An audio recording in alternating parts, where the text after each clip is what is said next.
اللہ رب العزت ارشاد فرماتا ہے قد جاءکم من اللہ نور و کتاب مبین، تحقیق کہ تمہارے درمیان آیا نور اور روشن کتاب۔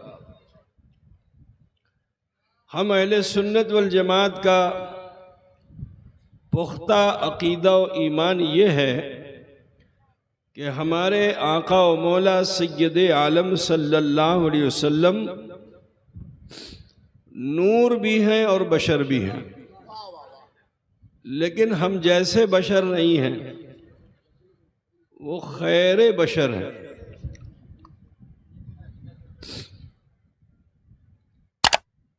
لیکن حضور کی نورانیت سے جو انکار کرتے ہیں وہ اپنے ایمان و عقیدے کی خیر منائیں۔ آؤ میں تمہیں ایک ذہن دینا چاہتا ہوں۔ پیدائش سے، ولادت سے حضرت عیسیٰ علیہ السلام کی ماں سیدہ مریم سلام اللہ علیہا، جو اللہ کی طرف سے چنی ہوئی بندی ہیں، بڑی منت و سماجت سے پیدا ہوئی تھیں۔ ان کے ماں باپ نے انہیں بیت المقدس میں خدمت کے لیے چھوڑ دیا تھا۔ آپ اتنی عابدہ، زاہدہ، متقیہ، پرہیزگار تھیں کہ جب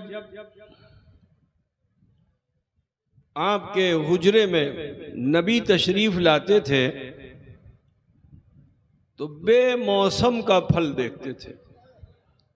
آج لوگ کہتے ہیں وسیلے سے دعا نہیں کرنی چاہیے۔ قرآن بتا رہا ہے کہ جب حضرت مریم کے گھر میں حجرے میں بے موسم کا پھل نبی نے دیکھا تو آپ لاولد تھے، عمر بھی کافی ہو گئی تھی، تو آپ نے دعا کی کہ اے اللہ، جہاں تیری بندی مریم ہے، جہاں تو اس کے لیے رحمتیں پیش کر رہا ہے، اے مولا میں اسی کے وسیلے سے تیری بارگاہ میں دعا کرتا ہوں کہ اللہ تو مجھے ایک نیک، صالح اور ذکی بچہ عطا فرما۔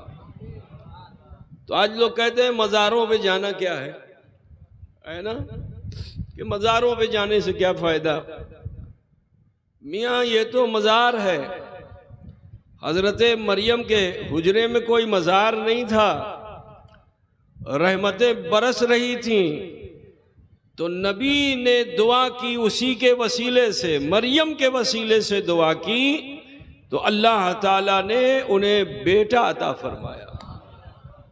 آپ نے نام سنا ہوگا یحییٰ زکریا کا نا، بہرحال میں اس تفصیل میں جانا نہیں چاہتا۔ تو پتہ کیا چلا کہ جہاں رحمت باری برس رہی ہو اور جس پر برس رہی ہو، اگر اس کا وسیلہ لے کر دعا کی جائے تو نبی کی دعا قبول ہوتی ہے، تو ہم سبھی کی دعا کیوں نہیں قبول ہوگی؟ تو آج بڑے خوش نصیب ہو آپ کے عرس میں آئے ہو، وہ بھی حضرت صوفی بسم اللہ شاہ رحمۃ اللہ علیہ کے۔ تو اللہ کی چنی ہوئی بندی تھیں۔ پروردگار نے، رب قدیر نے اس زمانے میں، ہر دور میں انسان جو ہے وہ ملحدانہ نظریہ رکھتا ہے، تو اس دور میں بھی ملحدانہ نظریہ یہی تھا کہ اللہ کی طاقت کیا طاقت ہے، سب سسٹم ہے، اور اسی سسٹم سے انسان پیدا ہوتا ہے۔ جب تک کہ جوڑا ملے گا نہیں، مرد عورت کا ملاپ نہیں ہوگا، انسان بچہ نہیں جن سکتا ہے۔ اللہ تعالیٰ نے اس نظریے کو توڑا، کیونکہ قادر مطلق تو پروردگار ہے، خلاق عالم تو رب العالمین ہے، جس نے بغیر ماں باپ کے آدم علیہ السلام کو آب و گل سے پیدا فرما دیا، جس نے حضرت حوا کو آدم علیہ السلام کی پسلی سے پیدا فرما دیا، تو اس کی قدرت سے کچھ بعید نہیں۔ اللہ تعالیٰ نے حضرت مریم کو چن لیا، اور جب حضرت مریم کو اللہ رب العزت نے چنا تو جبریل امین کو حکم دیا کہ روح الامین جاؤ اور جا کر مریم کے بطن پر پھونک مارو۔ آپ تشریف لائے اور آپ نے حضرت مریم کے بطن پر پھونک ماری۔ جیسے ہی پھونک کا مارنا تھا کہ وہ عابدہ زاہدہ باقرہ سیدہ مریم صاحب حمل ہو گئیں۔ نطفہ آپ کے شکم میں پروان چڑھنے لگا۔ بولو، اللہ کا کرشمہ بھی ہے، مریم کی کرامت بھی ہے، لیکن جسے پروان چڑھنا ہے وہ بشر ہے، اور تقاضۂ بشری یہ ہے کہ جب بشر ماں کے شکم میں نطفے سے مدغہ، مدغے سے لوتھڑا اور لوتھڑے سے جسم بنتا ہے، تو اس 9 مہینے کی مدت میں اب وہ چاہے نبی کی ماں ہو یا غیر نبی کی ماں ہو، ہر ماں کو بہت تکلیف ہوتی ہے، بہت بوجھ بھی محسوس ہوتا ہے۔ اور ایک بات اور بھی بتا دوں کہ ایسے عالم میں سپنے بہت آتے ہیں، خواب بہت آتا ہے۔ میری ماں بہن بیٹیاں بیٹھی ہوئی ہیں، تو میں اس لیے بتا رہا ہوں تاکہ توہمات کی دنیا سے لکھنے اور یقین کی دنیا میں آئے۔ جب کوئی حمل سے عورت ہوتی ہے تو سپنا بہت دیکھتی ہے، کبھی سانپ کا دیکھے گی تو کبھی بھوت کا دیکھے گی، تو کبھی اونٹ کا دیکھے گی، تو کبھی ہاتھی کا دیکھے گی، کبھی مردے کا دیکھے گی۔ اور جب ایسے سپنے عورتیں دیکھنے لگتی ہیں تو گھر والے پریشان ہو جاتے ہیں، اور کسی دکاندار بابا کے پاس جب پہنچ جاتے ہیں تو بھی بڑا خوش ہوتا ہے کہ کمائی کا بہترین ذریعہ مل گیا ہے۔ تو وہ دکاندار بابا فوراً بولتا ہے، ارے اس کے اوپر تو جنات آ گیا ہے، جادو ہو گیا ہے، اس کو ٹھیک کرنا پڑے گا، اتنا بکرا لگے گا، تو اتنا ٹکا لگے گا، تو اتنا پیسہ لگے گا۔ ایسا آپ لوگوں کا ہوتا ہے کہ نہیں ہوتا ہے بھائی؟ بولو، ارے بولو بھائی، میرے نہیں ہوتا ہے، آپ ہی لوگ کرتے ہو ایسا، اور فوراً ان باباؤں کی بات مان لیتے ہو۔ پیر صاحب کی نہیں مانو گے، مولانا صاحب کی نہیں مانو گے، مفتی صاحب کی نہیں مانو گے، لیکن اگر بابا بول دے تو اس کو آپ ضرور مان لیتے ہو۔ مسلمانوں، نکلو اس توہم کی دنیا سے۔ جس کے پیٹ میں بوجھ ہوگا، اب وہ چاہے حمل کا بوجھ ہو چاہے قبض کا بوجھ ہو، مرد کو قبض کے بوجھ کے اثر سپنے نظر آتے ہیں، اور عورتوں کو حمل کے بوجھ کے اثر سپنے نظر آتے ہیں۔ اور سپنا جو ہوتا ہے وہ آپ کی دن کی دنچریا کا اثر ہے۔ دن میں آپ نے کیا کیا، کیا سوچا، تو جیسا آپ دن میں سوچیں گے اسی کا عکس سپنے میں نظر آئے گا۔ اگر دن میں آپ نے غصہ کیا، نفرت کیا، عداوت کیا، جھگڑے کیے، ساس بہو سے اختلاف ہو گیا، نند بھوجائی کا اختلاف ہو گیا، میاں بیوی کا جھگڑا ہو گیا، تو رات میں بیوی ہم کیا سپنا دیکھے گی؟ یہی بھوت، شیطان، جن، جنات، یہی سب دیکھے گی۔ لیکن اگر وہ دن بھر قرآن کی تلاوت کرے، درود و اذکار کرے، اگر وہ عورت غصہ نہ کرے، جنون نہ کرے، سب سے محبت کرے، تو میرا یقین یہ ہے کہ رات میں جب وہ سوئے گی تو کبھی اسے کعبہ نظر آئے گا، کبھی مدینہ نظر آئے گا۔ تو ایام حمل ایسا ہوتا ہے۔ حضرت مریم کو بھی سپنے آتے تھے، لیکن ہماری ماں بہن بیٹیوں کی طرح نہیں آتے تھے، بوجھا محسوس ہوتا تھا۔ تو جب زیادہ پریشان ہو جاتی تھیں تو نبی تشریف لاتے تھے، حضرت یحییٰ زکریا آتے تھے اور آ کر کے آپ کو تسلی دیتے تھے۔ یہاں تک کہ اب وضع حمل کا وقت آ گیا، یعنی بچہ جننے کا سمے آ گیا، اور جس سمے بچہ جاننے کا سمے آیا تھا تو حضرت مریم کے پاس کوئی سپورٹر نہیں تھا، کوئی سپورٹر نہیں تھا۔ آپ جیسے بن پانی مچھلی تڑپے، ایسے حضرت مریم تڑپ رہی تھی، زندگی اور موت کی کشمکش سے گزر رہی تھی۔ رحمت باری کو ان پر رحم آیا تو فرشتوں کو بھیجا کہ فرشتوں جاؤ اور جا کر مریم سے کہہ دو کہ سراہنے جو کھجور کا سوکھا تنا ہے اس کو مضبوطی سے پکڑ لیں۔ حضرت مریم سے جب فرشتے نے آ کر یہ کہا تو پیچھے کھجور کا جو سوکھا تنا تھا اس کو حضرت مریم نے مضبوطی سے پکڑ لیا. اور جب کوئی کرب میں ہوتا ہے، تکلیف میں ہوتا ہے، تو وہ اپنی پوری طاقت صرف کر دیتا ہے. اب جیسے کبھی کبھی عورتوں کے اوپر بھوت آ جاتا ہے نا بھائی، بھوت آ جاتا ہے. تو اب جب اس کے اوپر بھوت آتا ہے آپ لوگوں کے کہنے کے مطابق، تو وہ صنف نازک جو بڑی کمزور دبلی پتلی عورت ہے، لیکن وہ 4 آدمیوں کو جھٹک دیتی ہے. تو آپ لوگ سمجھتے ہو کہ بہت بڑا جنات آ گیا ہے. بولو بھائی ایسا سمجھتے ہو کہ نہیں سمجھتے ہو؟ ارے بولیے نا بھائی. لیکن وہ جنات نہیں ہوتا ہے، اس کو درد ہوتا ہے، اس کو تکلیف ہوتی ہے. جب انسان درد و تکلیف میں ہوتا ہے تو اس کی طاقت بڑھ جاتی ہے، اس کی قوت بڑھ جاتی ہے. اب پھر آپ کسی دکاندار بابا کے پاس جاؤ گے تو پھر وہ تم سے کچھ وصولے گا، ٹھیک ہے نا. عرس میں آئے ہو، بزرگوں سے نسبت ہے، تو میں آپ کو کھلی بات بتا رہا ہوں کہ بچنا کہاں ہے آپ کو، ہے نا. تو اب سماعت کیجئے کہ جب درد میں کوئی ہوتا ہے تو مثال طور پر کسی کو درد بہت زیادہ، آپ جاؤ اس کی مدد کے لیے، اگر آپ کی کلائی اس نے پکڑ لی تو لگے گا کہ توڑ ڈالے گا یا توڑ ڈالے گی یا میری کلائی کو. اتنی طاقت بڑھ جاتی ہے. حضرت مریم بھی درد ذہ میں تھی، اس سے زیادہ درد کوئی نہیں ہوتا ہے. تو حضرت مریم نے بھی بڑی مضبوطی کے ساتھ اس کھجور کے سوکھے تنے کو پکڑ لیا.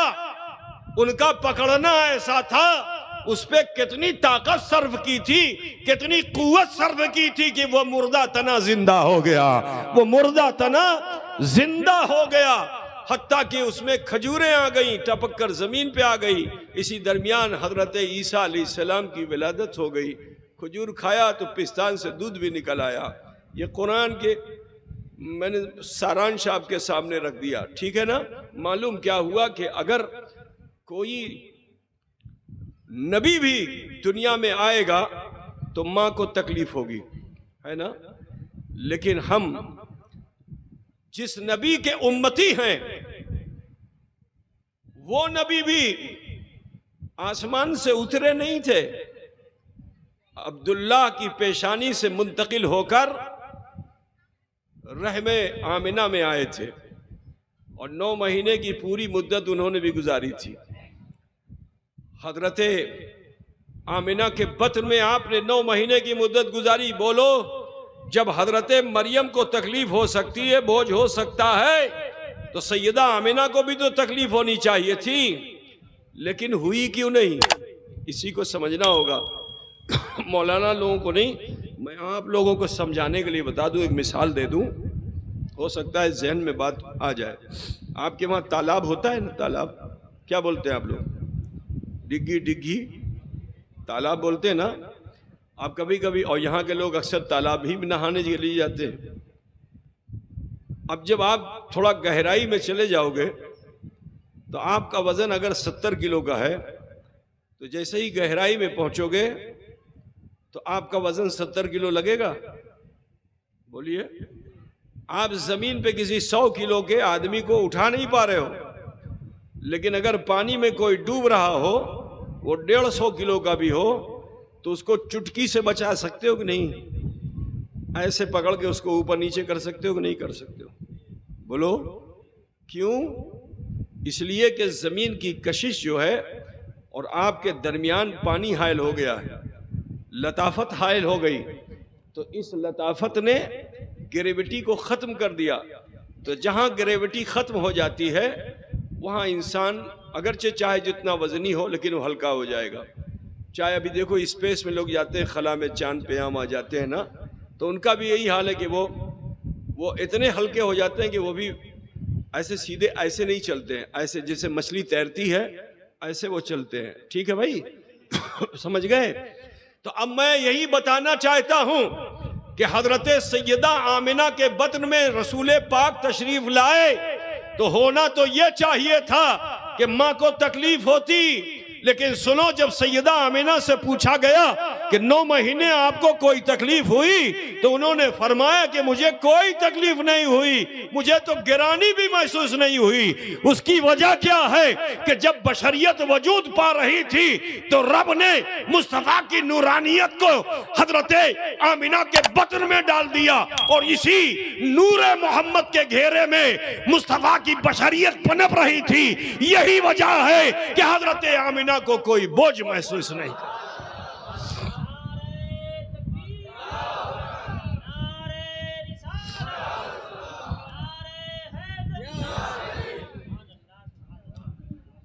ٹھیک ہے بھائی، سمجھ میں بات آ گئی نا؟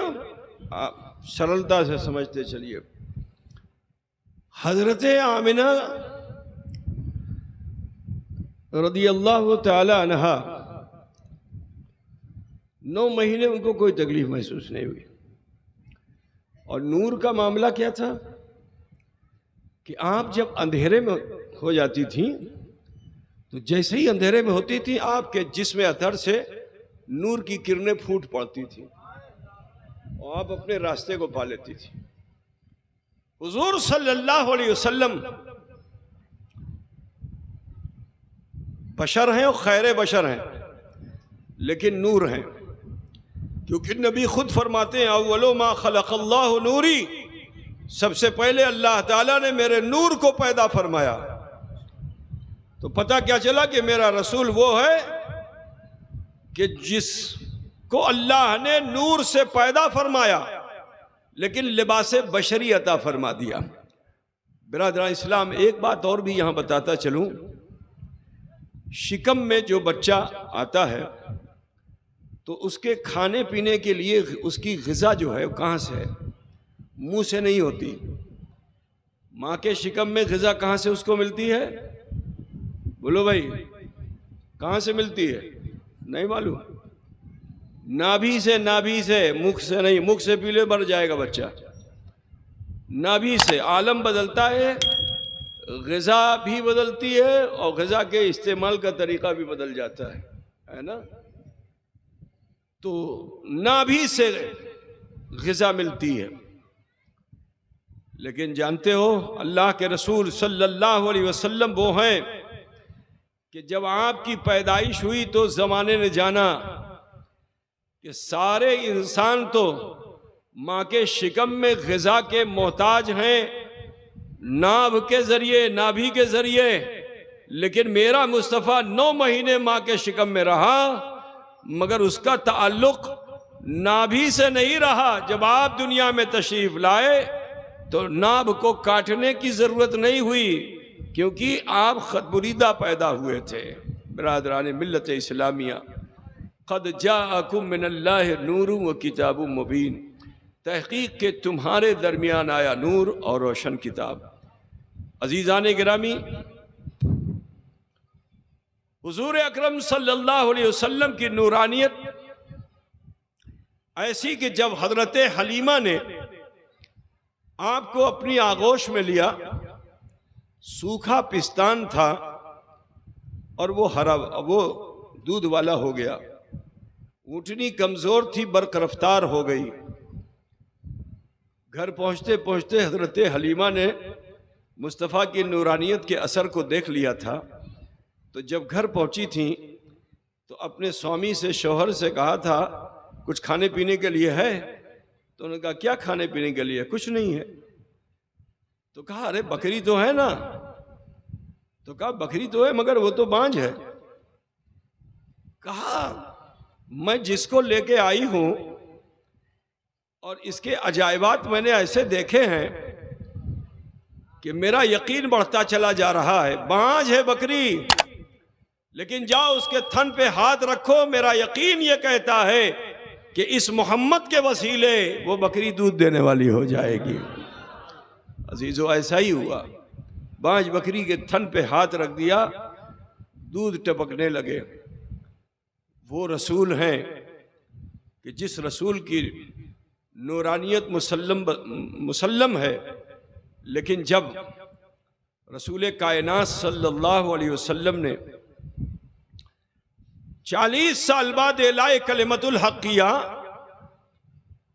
تو مکے کے باشیوں نے حضور کے تعلق سے یہی کہنا شروع کر دیا، یہ تو ہماری طرح ہے، امر متن امر متن، یہ بولی وہیں کے لوگوں کی ہے، آج پھیل گئی ہے پوری دنیا میں، امر متن امر متن۔ جب نبی نے تمام مکے کے ذمہ داروں کو جمع کیا تو عرب کے سماج میں بیٹیاں دکھائی نہیں جاتی تھیں، پیدا ہو جائے تو اسے رات کے اندھیرے میں لے جا کے زندہ درگور کر دیا جاتا تھا، لیکن رسول کائنات صلی اللہ علیہ وسلم انہیں اپنی گود میں لے کے آتے ہیں بیوی فاطمہ کو، تو سماج کے لوگوں نے دیکھا یہ تو عجوبہ ہے، تو ایک دوسرے سے کہونیاں مار مار کر کے اشارہ کرنے لگے کہ دیکھو محمد بیٹی لے کے آئے، محمد بیٹی لے کے آئے۔ اس اشارے کو جو نبی نے دیکھا تو فرماتے ہیں فاطمہ تو بزاتو منی، کہ فاطمہ تو میرے جگر کا ٹکڑا ہے، تم انہیں ایسا ویسا مت جاننا، یہ میرے جگر کا ٹکڑا ہے۔ اب آؤ میں تمہیں بتانا چاہتا ہوں کہ جس میں نور ہوتا ہے اس میں پاور کتنا ہوتا ہے، اس میں شکتی کتنی ہوتی ہے۔ حضرت سیدہ فاطمہ صرف 2.5 سال کی تھیں اور رسول پاک صلی اللہ علیہ وسلم رکن یمنی پہ سجدے میں تھے، نماز پڑھ رہے تھے کہ اسی عالم میں کفار مشرکین اونٹ کی بڑی اوجھڑی لا کر اللہ کے رسول صلی اللہ علیہ وسلم کے جسد انور پر ڈال دیتے ہیں۔ اونٹ کی اوجھڑی کتنی ہے تم لوگ جانتے ہوگے، بنگال کے لوگ تو اونٹ جانتے ہیں، ہے نا؟ کئی لوگ اسے اٹھا کے لائے تھے اور حضور کے جسم پہ ڈالا تھا۔ بی بی فاطمہ صرف 2.5 سال کی تھی، 2.5 سال کی تھی۔ آؤ دیکھو نورانیت دکھلاتا ہوں۔ سیدہ فاطمہ نے ام ہانی کے دروازے کی چوکھٹ پر بیٹھے بیٹھے جو یہ منظر دیکھا تو آپ بڑے جوش میں آئیں اور ان کفار مشرکین کو اپنی زبان میں برا بھلا کہتی ہوئی رسول پاک کے قریب آئیں اور سنو، جسے 10 لوگوں نے جس اوڑھڑی کو اٹھایا تھا وزن برداشت نہیں کر پا رہے تھے، بی بی فاطمہ نے اسے 2 ہاتھوں سے نہیں 1 ہاتھ سے کھینچ کر کنارے لگا دیا تھا، 1 ہاتھ سے کھینچ کر کنارے لگا دیا تھا۔ برادران ملت، حضور خود نور ہیں اور جسے چاہیں اسے نور محمد دے دیں، ہے نا؟ آؤ دیکھو مصطفیٰ خود نور ہیں، اور ہجرت کے وقت میں جب رسول پاک صلی اللہ علیہ وسلم مکے سے مدینے جانا چاہتے ہیں، اسی وقت کفار مشرکین نے آپ کے کاشانے کا گھر کا محاصرہ کر لیا تھا۔ چاروں طرف سے کفار مشرکین تیر تبر بھالے برچیاں لے کر حاضر ہوئے تھے۔ رسول کائنات صلی اللہ علیہ وسلم کو جب خبر لگی تو آپ نے علی کو بلایا اور علی سے فرمایا، علی یہ امانتیں ہیں، اسے لے لو اور ان کو دے کر میرے پاس واپس آ جانا۔ حضرت علی نے امانت لے لی، لیکن میرے نبی نے ارشاد فرمایا کہ آج اے علی تمہیں میرے بستر پہ سونا ہے، تمہیں میرے بستر پہ سونا ہے اور میری چادر کو اوڑھ کر سونا ہے۔ ذرا سوچو کہ یہ علی کے لیے کتنا بڑا دن رہا ہوگا، کتنی بڑی رات رہی ہوگی۔ میں تو یہ کہتا ہوں کہ یہ علی کے لیے معراج ہے، بستر رسول ملنا یہ علی کی معراج ہے۔ حضرت علی کرم اللہ وجہ الکریم کو فرمائے میرے بستر پہ سو جانا، اور حضرت علی وہ ہیں کہ جو عابد شب زندہ دار ہیں۔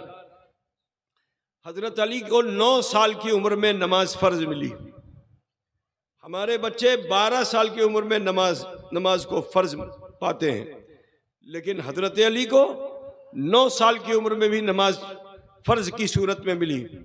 ذرا سوچو اس علی کی عبادت کا عالم کیا ہوگا۔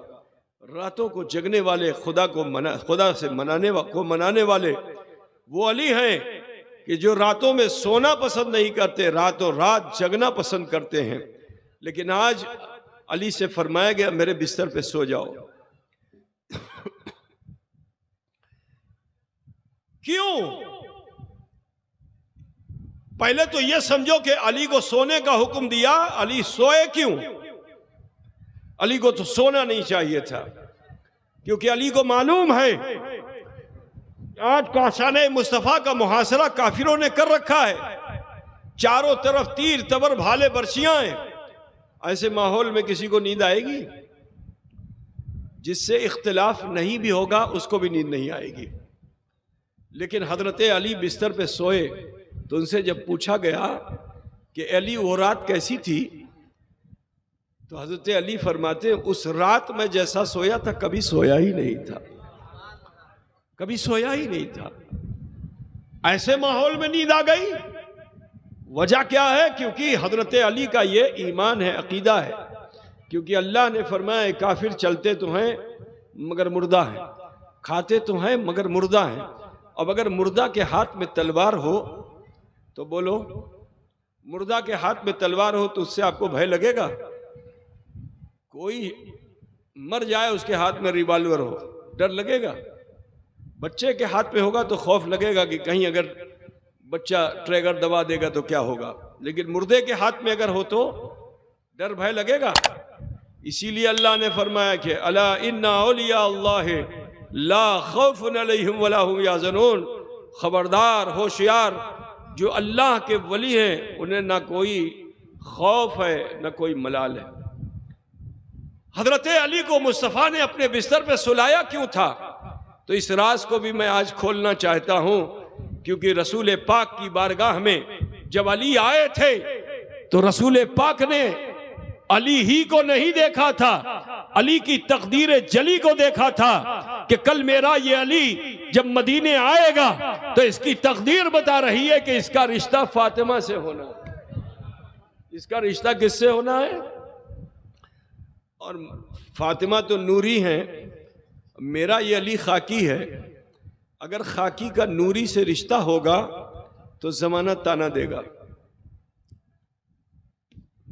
یہ نظام قدرت ہے کہ اللہ تعالیٰ نے دنیا میں جوڑے بنائے ہیں اور جنس اپنے جنس کے ساتھ ہی رشتہ قائم کرتا ہے۔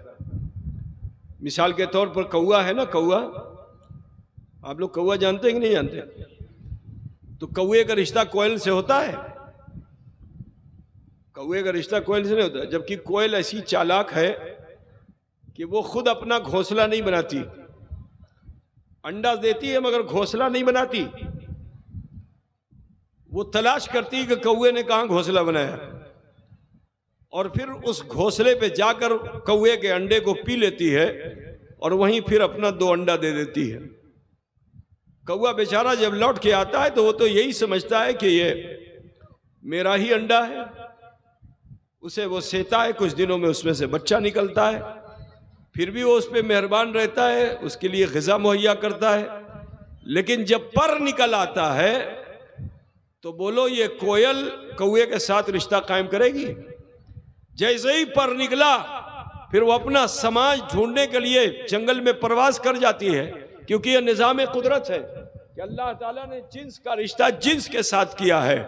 اب یہاں معاملہ یہ ہے کہ فاطمہ تو نوری ہیں اور علی خاکی ہیں، اگر رشتہ قائم ہوگا تو زمانہ تانا دے گا۔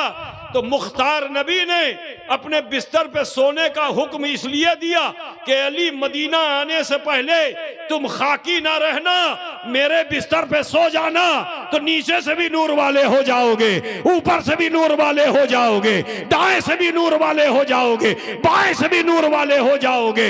اب جب مدینے پہنچو گے تو میری بیٹی فاطمہ سے جب تمہارا رشتہ ہوگا تو ان سے پیدا ہونے والی اولاد ایسی ویسی پیدا نہیں ہوگی، نورین پیدا ہوگی، نیرین پیدا ہوگی، طیبین پیدا ہوگی، طاہرین پیدا ہوگی۔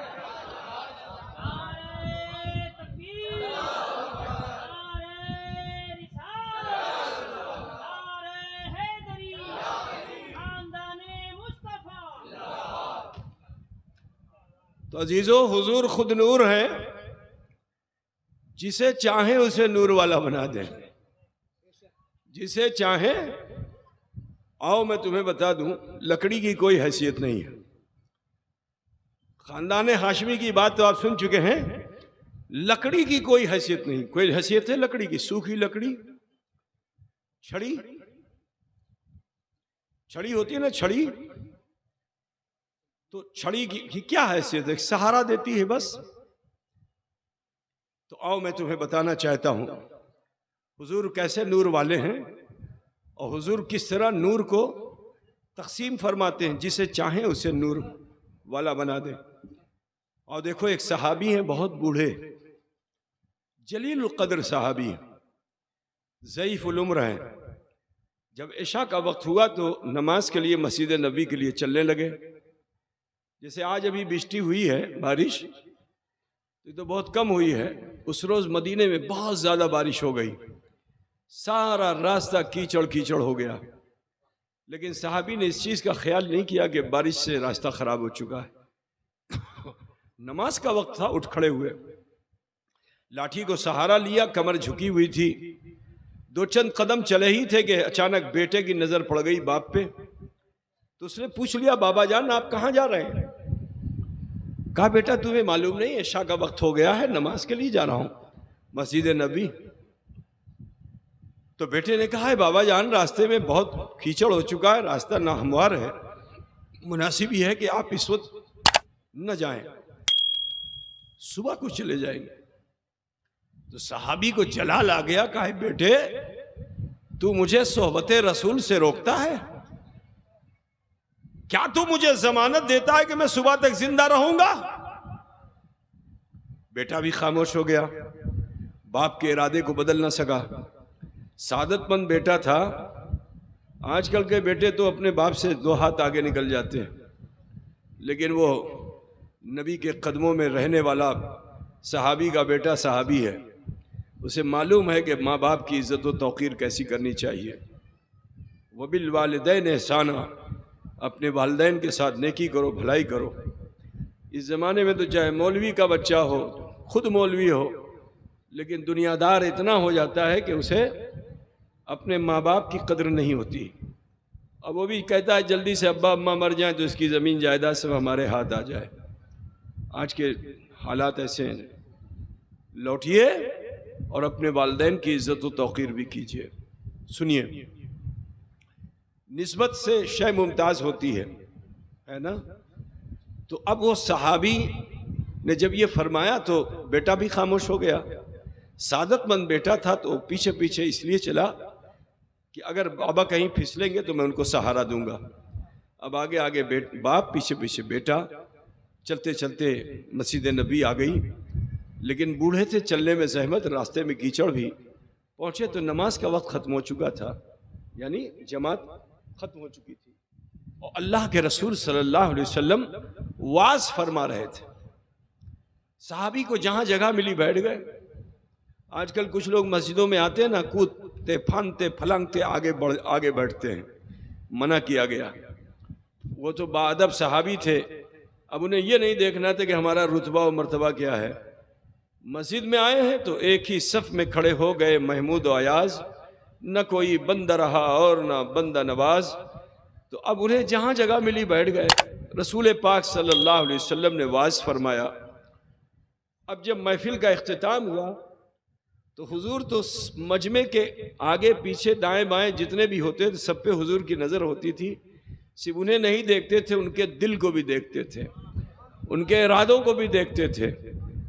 تو اللہ کے رسول نے پیچھے بیٹھے ہوئے صحابی کو بلایا، فلاں یہاں ہو۔ اب جو صحابی نے دیکھا کہ حضور نے مجھے دیکھ لیا ہے تو خوشی سے پھولے نہ سمائے، کیونکہ اسی تمنا میں تو آتے تھے کہ میں تو روز حضور کو دیکھتا ہوں، کاش کہ حضور کی نظر کرم مجھ پہ بھی ہو جائے، کاش کہ حضور کی نظر کرم مجھ پہ بھی ہو جائے۔ تو آج جب حضور نے انہیں بلایا تو خوشی سے پھولے نہ سمائے، اور بوڑھے تھے، بڑی مشکل سے اٹھ پاتے تھے، لیکن جوش ایسا ہوا کہ پورے جوش کے ساتھ اٹھ کھڑے ہوئے اور لاٹھی کو سہارا لیا، حضور صلی اللہ علیہ وسلم کی طرف چل پڑتے ہیں۔ لیکن ابھی کچھ دو چند قدم چلے ہی تھے کہ خیال آ گیا کہیں آداب محفل میں کوئی خطا تو نہیں کی میں نے، جس لیے رسول پاک نے مجھے بلایا ہے۔ تو ایسا بھیبھیت ہوئے، ایسا ڈرے کہ آپ کے رونگٹے کھڑے ہو گئے، بدن کانپ گیا، پیر منو بھاری ہو گیا، اور چہرے کا رنگ زرد پڑ گیا۔ لیکن پھر دل نے تسلی دی کہ چلو چلو، جس نے بلایا ہے وہ رؤوف و رحیم ہے، ان کی سزا میں بھی مزہ ہے۔ پھر یہ یقین جو پیدا ہوا تو پھر 2 قدم بڑھے، پھر ڈر گئے۔ تو اسی امید و بیم میں کبھی ڈرتے اور کبھی خوش ہوتے، اسی حالت میں رسول پاک کے پاس پہنچے۔ جس وقت مصطفیٰ جان رحمت کی بارگاہ میں پہنچے تھے تو حالت یہ تھی کہ پورا بدن کانپ رہا تھا، رونگٹے کھڑے تھے اور چہرے کا رنگ زرد پڑا ہوا تھا۔ ہمت نہیں ہو رہی تھی کہ پلکیں اٹھا کے حضور کو دیکھ سکیں، اپنے کو مجرم سمجھ رہے تھے۔ میرے نبی نے جو اپنے صحابی کی اس حالت کو دیکھا تو فرمایا اپنی چھڑی مجھے دو۔ اتنا جو فرمایا تو خوشی سے پھولے نہ سمائے کہ آج تو میری معراج ہو گئی، کیونکہ میرے مصطفیٰ نے کبھی کسی سے کچھ طلب نہ کیا۔ آج آقائے دو جہاں صلی اللہ علیہ وسلم مجھ سے میری چھڑی مانگ رہے ہیں، میں بھی ان کی نظروں میں آ گیا، یہ چھڑی بھی ان کی نظروں میں آ گئی، تو لہٰذا میرا نصیب بہت اچھا ہے، آج اس چھڑی کو حضور کی بارگاہ میں نذرانہ کر دیتا ہوں، ہدیہ کر دیتا ہوں۔ بڑے ادب کے ساتھ لاٹھی کو اپنے ہاتھ پہ سجایا اور ادب کے ساتھ حضور کی بارگاہ میں پیش کر دیا۔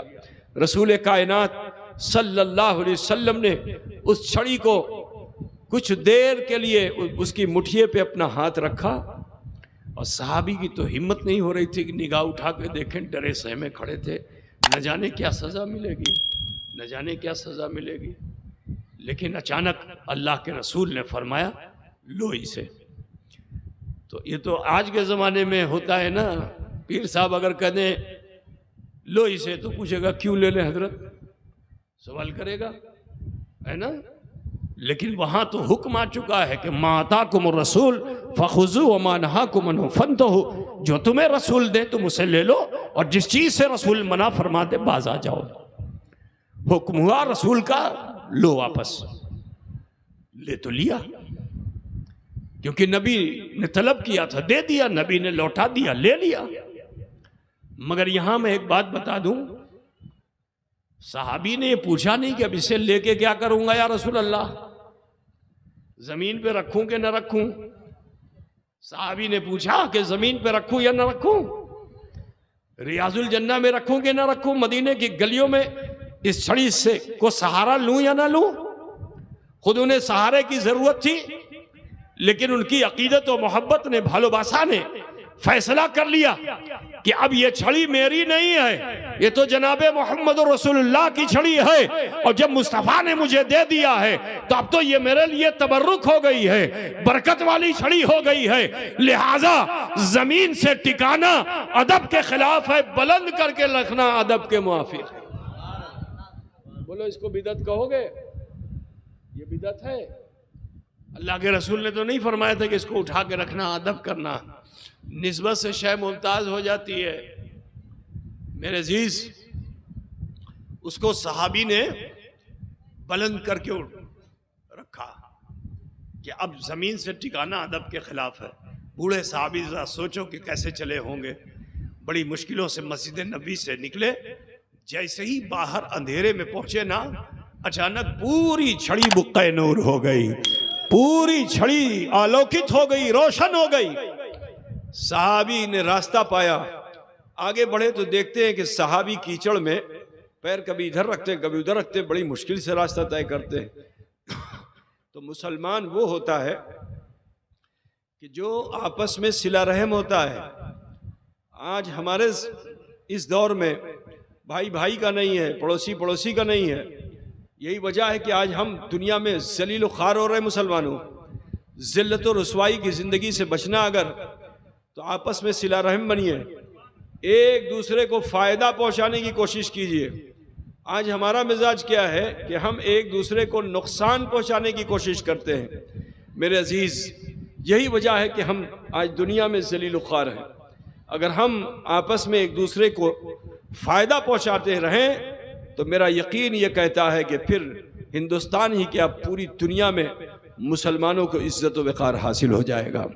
برادران ملت، صحابی نے دیکھا کہ وہ مشکل سے جا رہے ہیں، آگے بڑھے اور آواز دی کہ بھائی ٹھہریے، اندھیرے میں کیوں چل رہے ہیں؟ دیکھیے جناب محمد رسول اللہ صلی اللہ علیہ وسلم نے ہمیں یہ چھڑی عطا فرما دی ہے، آؤ اسی کے سہارے چلتے ہیں۔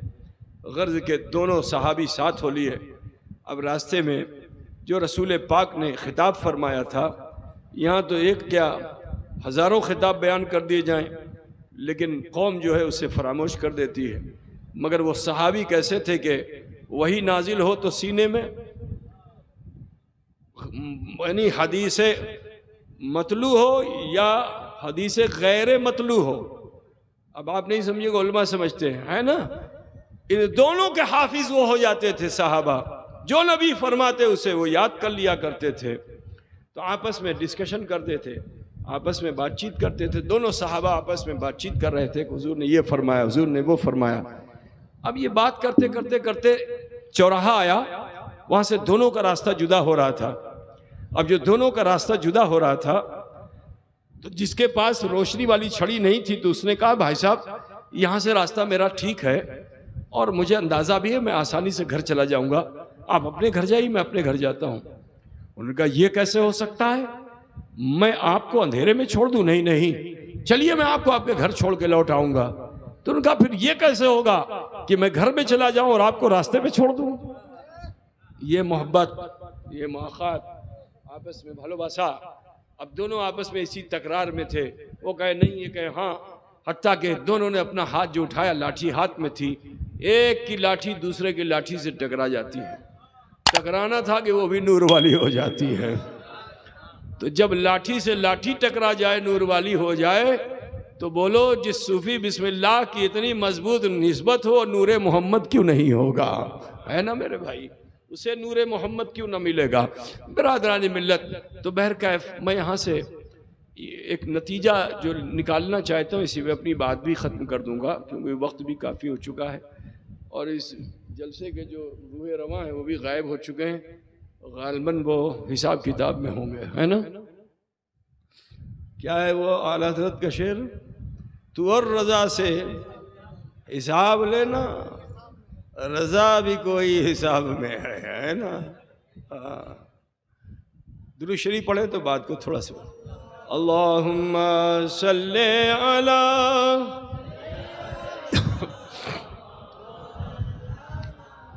محمد وعلی آل مولانا محمد. اب یہاں میں آپ کو بتانا چاہتا ہوں کہ جب سوکھی لکڑی کو مصطفیٰ چھو دیں تو وہ نور والی ہو جائے، تو حسنین کریمین کے نورانیت کا عالم کیا ہوگا، اہل بیت اطہار کی نورانیت کا عالم کیا ہوگا. آؤ سادات کرام کی نورانیت کو اگر دیکھنا ہے تو بریلی کے تاجدار حضرت مولانا شاہ احمد رضا خان رحمۃ اللہ تعالیٰ علیہ، جو اہل سنت والجماعت کے لیے فی ہندوستان و بر صغیر ہندوستان میں اہل سنت والجماعت کے لیے عظیم محسن ہے، وہ آج ان کی وجہ سے یہ عرس ہو رہا ہے، ورنہ نہ جانے کیا حالات ہوتے، ہے نا. تو سنو، اعلیٰ حضرت فاضل بریلوی رحمۃ اللہ علیہ کے پیر و مرشد جو تھے، وہ ضلع ایٹا میں ایک خانقاہ ہے، اس کا نام ہے مارہرہ شریف. اب وہاں اس وقت جو بزرگ تھے حضرت خاتم الاکابر مولانا شاہ آل رسول مارہروی رحمۃ اللہ تعالیٰ علیہ، ان سے آپ مرید تھے. جب وہ بیمار پڑ گئے تو اعلیٰ حضرت نے سارا کام کاج چھوڑا اور اس کے بعد آپ پیر خانے میں پہنچے مرشد کی عیادت کے لیے. وہاں جو پہنچے تو آپ نے فرمایا کہ فرزند احمد رضا میرا بھائی دلی میں ہے، اس کی کچھ امانت میرے پاس ہے، اسے لے کے آ جاؤ تاکہ میرا آخری وقت ہے، میں وہ امانت اسے دے دوں. کہا حضور پہچانوں گا کیسے؟ کہا ارے ان کو پہچاننا کیا، وہ تو ہم شبیہ غوث الثقلین ہے. ہاں جب جاؤ گے تو محبوب الہی کی بارگاہ میں وہ ہوں گے اور مواج شریف کی طرف رخ کر کے بیٹھے ہوں گے. ذرا سوچو کہاں مارہرہ کہاں دلی، اس زمانے میں تو کئی دن 2 دن لگتا تھا پہنچنے میں، 24 گھنٹہ تو کم سے کم ٹرین سے لگتا تھا. اعلیٰ حضرت 24 گھنٹے بعد کی بات بتا رہے ہیں اعلیٰ حضرت کہ پیر صاحب کہنے جب جاؤ گے تو ایسے بیٹھے ہوئے وہاں ملیں گے. اعلیٰ حضرت جب پہنچے تو مرشد کے قول کے مطابق حضور اشرفی میاں رحمۃ اللہ علیہ کو اسی حال میں پایا. اتنے حسین و جمیل تھے کہ اعلیٰ حضرت نے جیسے ہی دیکھا تو دیکھتے ہی فرماتے ہیں اشرفی اے رخت آئی نئے حسن خوباں، اے نظر کر دو پرورد اے سہ محبوباں. کہ اشرفی آپ کا چہرہ تو خوبیوں کا آئینہ دار ہے، ایسا کیوں نہ ہو؟ آپ کی پرورش جو ہے وہ تو تین محبوبین کے ہاتھوں میں ہے. میرے عزیز جیسے ہی پہنچے ملاقات ہوئی، سلام علیکم، دست بوسی ہوئی. حضرت نے بھی فرمایا مولانا میں آپ ہی کا انتظار کر رہا تھا. یہ اللہ والوں کا معاملہ جب نرالا ہوتا ہے. رخت سفر بندھا ہوا ہے، بس چلیے. غرض کے لوگ پھر واپس ٹرین سے کاس گنج اسٹیشن کا نام ہے وہاں اترے، اور اس کے بعد وہاں سے بیل گاڑی سے بڑی مشکلوں سے ماریرا پہنچے. اس زمانے میں تو راستے بڑے خراب ہوا کرتے تھے. اب جو بیمار تھے حضرت سنا کہ آ گئے تو بستر علالت کو چھوڑ کر دروازے پہ آ گئے. حضرت کا استقبال فرمایا، مصافحہ معانقہ کیا، اور اس کے بعد پھر اپنی مسند پہ گئے. خود بھی بیٹھے اور حضور اشرفی میاں کو بھی بیٹھالا. اور اعلیٰ حضرت فاضل بریلوی جو تھے وہ بالکل سامنے دو زانو بیٹھے ہوئے ہیں. دیکھو پیر مرید کا معاملہ ہے وہ ہے. میں نے صوفی بسم اللہ صاحب کو دیکھا کہ وہ بزرگوں کی بارگاہ میں کتنے مؤدب رہتے تھے، کتنے میرے جلسوں میں تو اکثر آیا کرتے تھے. میں نے ان کو کبھی دیکھا ہی نہیں کہ انہوں نے ٹانگ پھیلا دی ہو، انہوں نے 4 زانو بیٹھے ہو، نہیں، 2 زانو بیٹھتے تھے اور گردن جھکی ہوئی ہوتی تھی. چھوٹا سا ان کا عصا ہوتا تھا، اسی کو پکڑے ہوئے بڑے ادب کے ساتھ بیٹھے رہتے تھے. میرے عزیز تو بہت ضروری ہے کہ ہم بزرگوں کی زندگی کو بھی اپنی نظروں میں رکھیں. اعلیٰ حضرت فاضل بریلوی بھی اپنے مرشد کی بارگاہ میں 2 زانو بیٹھے ہوئے ہیں، ہاتھ باندھے ہوئے ہیں، سر جھکا ہوا ہے، ادب کے ساتھ بیٹھے. دل کہہ رہا ہے کہ اتنا قریب سے پیر کو دیکھنے کا موقع نہیں ملے گا، نگاہوں سے دیکھو. عشق کہہ رہا ہے یہ. اور جانتے ہو عقیدت کیا کہہ رہی ہے؟ نہ پلکوں کا اٹھانا بھی ادب کے خلاف ہے. پلکوں کا اٹھانا بھی ادب کے خلاف ہے. تو ادھر عشق اور عقیدت کے درمیان جنگ ہو رہی تھی، حتیٰ کہ عقیدت پر عشق غالب آ گیا. اب جب عقیدت پر عشق غالب آ گیا تو اعلیٰ حضرت نے پلکیں اٹھائیں. تو جب دیکھا تو ان 2 حسین چہروں کے درمیان ایک اور چہرہ، ایک اور جلوہ نظر آ رہا ہے. تو برداشت نہ کر سکے، آواز لگائی، یا رسول اللہ تیری نسل پاک میں ہے بچہ بچہ نور کا، اور تو ہے عین نور، تیرا سب گھرانہ نور کا. تو ہے عین نور، تیرا سب گھرانہ نور کا. تو جب آل رسول اور علی حسین، کیا آل رسول اور علی حسین کی نورانیت کا یہ عالم ہے تو جناب حسنین کی نورانیت کا عالم کیا ہوگا. بہر کیف یہ بات میں نے عرض کر دی کیونکہ عرس تھا تو تھوڑا سا یہ بھی رنگ دینا ضروری تھا. جہاں سے صوفی بسم اللہ صاحب کو وابستگی تھی، ان دونوں جگہوں سے ان کی وابستگی تھی، بریلی سے بھی کشوچے سے بھی. تو دونوں کے سنگم کو میں نے اکٹھا کر دیا. میرے عزیز اب میں یہاں جو رزلٹ دینا چاہتا ہوں وہ یہ ہے کہ ذرا سوچئے، ایک لمحے کے لیے ایک سوکھی چھڑی اگر ہمارے ہاتھوں میں آ جائے، نبی کے ہاتھوں میں آ جائے تو وہ نور والی ہو جاتی ہے. اس سے جو حادثاتی طور پر لکڑی ٹکرا جائے وہ نور والی ہو جاتی ہے. اے مسلمانوں، آج ہماری نسبت تو صدیوں سے ہے، 1400 سال سے ہماری نسبت ہے، لیکن وہ نور ہمارے چہرے پہ نظر نہیں آ رہا ہے. کیا وجہ ہے؟ کیا وجہ ہے کہ مسلمان چمکتا ہوا دکھائی نہیں دے رہا ہے؟ تو اس کی ایک وجہ جو میری سمجھ میں آتی وہ یہ ہے، آپ کو میں سمجھا دوں. لالٹین دیکھا آپ نے؟ لالٹین میں نیچے ایک ڈبہ ہوتا ہے جس میں تیل ہوتا ہے، اس میں ایک بتی ہوتی ہے، اوپر ایک چابی ہوتی ہے، اسی میں بتی لگی ہوئی ہوتی ہے. آگ لگا دو تو وہ روشن ہو جاتی ہے، اور پھر اس میں شیشہ لگا دو تو پھر ہوا سے بجھتی بھی نہیں ہے. ایسا ہی تو لالٹین ہوتی ہے نا. لیکن کبھی کبھی لالٹین کی جو لو ہوتی ہے وہ ٹیڑھی ہو جاتی ہے، بتی جو ہے کج ہو جاتی ہے. اور جب بتی کج ہو جاتی ہے تو پھر اس میں سے دھواں نکلنے لگتا ہے. اب جب دھواں نکلتا ہے تو دھواں کہاں جا کے لگتا ہے؟ شیشے پہ لگتا ہے. دھیرے دھیرے کر کے وہ شیشہ سیاہ ہو جاتا ہے.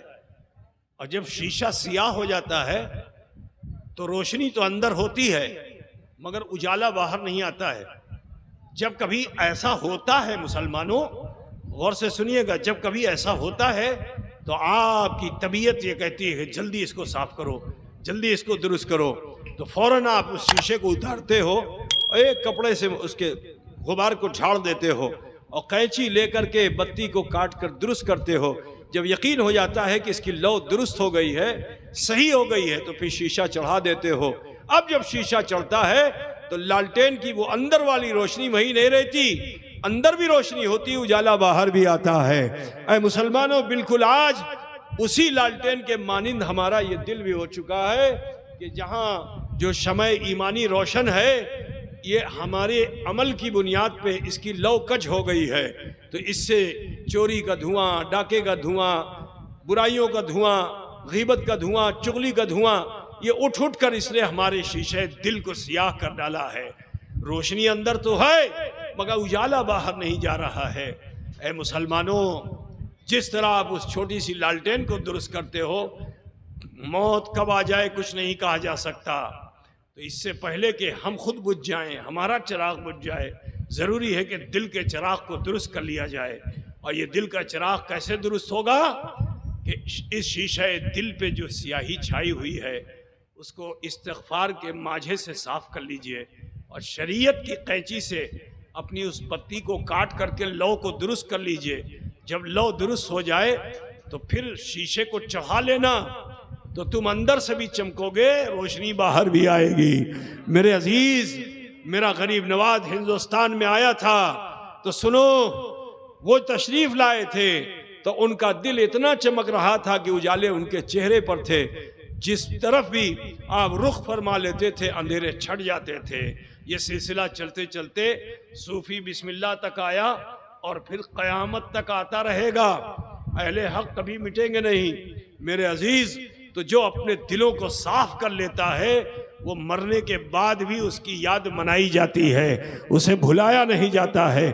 تو لہٰذا آپ تمامی خواتین و حضرات سے مجھے کہنا ہے کہ جب آپ عرس میں آئے ہو تو عرس کی اصل جو نوعیت ہے اس کو حاصل کیجئے.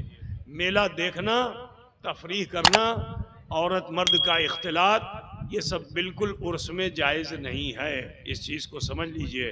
عورت کہیں بھی ہو، اگر وہ آپ کی محرم ہے تو کوئی حرج نہیں، لیکن اگر محرم نہیں ہے تو پھر ضروری یہ ہے کہ عورتوں سے مرد زیادہ حیا کریں. مرد کو حیا زیادہ کرنی ہے عورتوں سے زیادہ. عورتیں تو حجاب میں رہ کے بھی مرد کو دیکھیں، کوئی گناہ نہیں ہے. اگر نیت خراب نہ ہو تو کوئی گناہ نہیں ہے. لیکن آپ کے لیے حکم کیا ہے کہ کسی غیر محرم عورت کو خدا نخواستہ اگر نگاہ پڑ گئی ہے تو نگاہیں جھکا لو اور پھر دوبارہ نگاہ اٹھا کے اسے دیکھنے کی کوشش مت کرو. بات سمجھ رہے ہیں کہ نہیں سمجھ رہے؟ کہ ایک مرتبہ اگر غلطی سے نگاہ اٹھ گئی، دیکھ لیا آپ نے، تو آپ کے لیے حکم یہ ہے کہ آپ اتنا حجاب کیجئے کہ دوبارہ پھر اسے نگاہ اٹھا کر کے اسے دیکھیے نہیں. لیکن آپ کے بنگال میں تو ہنسی مذاق اور تفریح مردوں سے کم ہوتی ہے، مردوں کی عورتوں سے زیادہ ہوتی ہے اور عورتوں کی مردوں سے زیادہ ہوتی ہے. جب آپ صوفی بسم اللہ کے عرس میں آئے ہو تو آپ سب سے ہی کہنا ہے کہ اپنی تہذیب بدلیے. معاشرے کا ہر وہ گندا نظام جو صدیوں سے قائم ہے اسے مٹا ڈالیے. عرس اسی لیے کیا جاتا ہے. عرس اس لیے نہیں کیا جاتا کہ یہاں تفریحات کی جائیں، یہاں بدعات و منکرات کی طرف رہا جائے. نہیں، آپ سب سے کہنا ہے کہ حضرت صوفی بسم اللہ رحمۃ اللہ علیہ کی زندگی کو سامنے رکھیے. ان کا کوئی بھی چاہنے والا مجھے آج تک بے نمازی نہیں دکھا. صوفی بسم اللہ صاحب کا جو چاہنے والا تھا مجھے نہیں دکھا کہ وہ بے نمازی ہو. لوگ کہتے ہیں کہ بسم اللہ صاحب نماز نہیں پڑھتے تھے. تو جو نماز نہیں پڑھے گا وہ دوسروں کو بگاڑے گا کہ بنائے گا؟ بولیے. کہتے نماز نہیں پڑھتے تھے، لیکن ان کا تو کوئی بھی چاہنے والا پڑھا لکھا ہو چاہے جاہل ہو، میں نے اس کو بے نمازی نہیں پایا۔ جو میری نظروں میں ہو سکتا ہے شاید کوئی ہو، لیکن اکثر میں نے یہی پایا کہ وہ نمازی ہے۔ تو میرے عزیز، اللہ والوں کے قریب جب رہو گے تو وہ آپ کو بے عمل نہیں رہنے دیں گے، باعمل بناتے ہیں۔ تو لہٰذا آپ سب سے کہنا ہے کہ جب اس عرس میں آئے ہو تو یہ طے کرو کہ ہمارے سماج کی جو بھی برائیاں ہیں، شریعت کے خلاف جو کام ہے، ہم اسے اپنے سماج سے دور کریں گے اور ان بزرگوں کے طریقہ کار کو اپنائیں گے اور اسی پہ عمل کریں گے۔ اور عہد کیجئے، غلطیاں سب سے ہوتی ہیں، لیکن وہ انسان کامیاب ہے کہ جو اپنی غلطی کا احساس کر کے لوٹ آئے۔ واقعات کربلا میں ایک منظر یہ بھی ہے کہ جس حر نے غلطی کی تھی اور امام حسین کو گھیر کر کے کربلا میں پہنچایا تھا، لیکن جب اسے احساس خطا ہو گیا تو بولو لوٹا کہ نہیں لوٹا؟ وہ لوٹا ہی نہیں، حسین کے قدموں میں لوٹا بھی ہے نا۔ امام حسین کے قدموں میں جب لوٹ گیا تو امام حسین نے بھی اس کو خوشخبری دے دی اس غم کے ماحول میں بھی کہ انت حر فی الدنیا والآخرہ، کہ تم دنیا میں بھی آزاد ہو اور آخرت میں بھی آزاد ہو۔ خطا کرنے والا اگر لوٹ آئے تو اللہ رب العزت اس پہ بڑا مہربان ہو جاتا ہے، بڑا مہربان ہو جاتا ہے۔ ایک بات بتائیے، اگر کوئی آدمی زندگی بھر شراب پیتا رہا ہو، حاشا اللہ، اور پھر وہ توبہ کر کے مسجد میں آ جائے تو لوگ اس کا مذاق اڑائیں گے؟ بولیے، 5 وقتہ نماز پڑھنے والا اگر ایک وقت کی نماز جماعت سے نہیں پڑھے گا تو وہ بھی شرمندہ ہوگا اور دوسرے بھی اس کو دیکھیں گے کیا ہے، کیوں نہیں آئے تھے۔ لیکن ایک بے نمازی شرابی لوٹ کر مسجد میں آ جائے، بولو اس کو کوئی ذلیل کہے گا کہ تو شرابی ہے، تو جواڑی ہے، تو سود خور ہے؟ نہیں۔ جب وہ لوٹ آتا ہے توبہ کر کے تو پھر اسے سارے مسجد کے لوگ عزت دیتے ہیں۔ تو میرے عزیز، توبہ میں انسان ذلیل نہیں ہوتا، لوٹ کے آنے میں عزت ملتی ہے۔ آپ سب سے بھی کہنا ہے اپنی برائیوں کو چھوڑ کر نیکیوں اور اچھائیوں بھلائیوں کی طرف آ جائیے اور توبہ نصوحہ کر لیجئے۔ خانقاہ میں آئے ہو، عرس کی تہذیب یہی ہے کہ یہاں مراقبہ اور محاسبہ کرایا جاتا ہے، تو لہٰذا میں چاہتا ہوں کہ تھوڑی دیر کے لیے آپ سب اپنے ہاتھوں کو ناف پہ باندھ لیں اور ماں بہن بیٹیاں سینے پہ ہاتھ رکھ لیں اور تھوڑی دیر کے لیے آنکھیں بند کر کے دل کی گہرائیوں سے میں جھانکیں، دیکھیں میرا بچپن کیسا، میری جوانی کیسی، میرا بڑھاپا کیسا، اب تک کی زندگی کیسی۔ اگر کوئی خطا بھول گناہ نظر آ جائے تو اسے اکٹھا کر کے ارحم الراحمین کی بارگاہ میں پیش کر دیجئے۔ وہ غفور ہے، رحیم ہے، ہمارے آپ سب کے چھوٹے بڑے گناہوں کو معاف فرمانے والا ہے۔